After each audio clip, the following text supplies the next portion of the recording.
mag-aral kayo. I-push nyo mga anak, kayang-kaya nyo yan.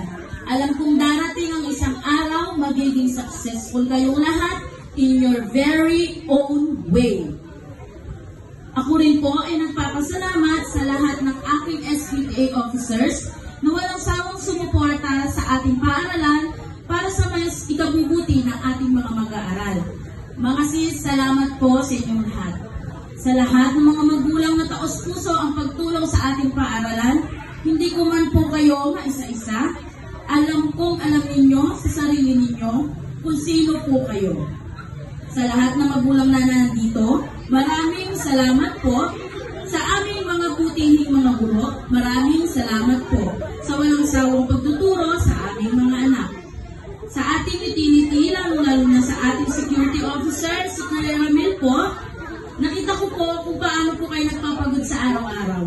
At napapasaludo niyo po ako sa kasipagan at pagmamahal po ninyo sa ating paaralan. Sa ating punong barangay, at sa ating buong barangay council, maraming salamat po sa walang sawang pagtulong at pagsuporta po sa aming paaralan. Muli, congratulations sa inyong lahat. Once again, I'm your SPTA President, Ella May Binansangan, at nag-iiwan sa inyo ng isang katagang.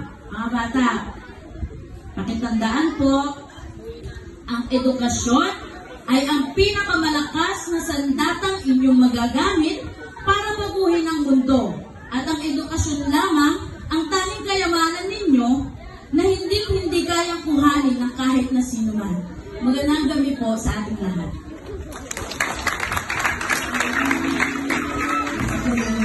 Thank you so much, Rex. And of course, in every occasion or celebration, no matter how great it is, it's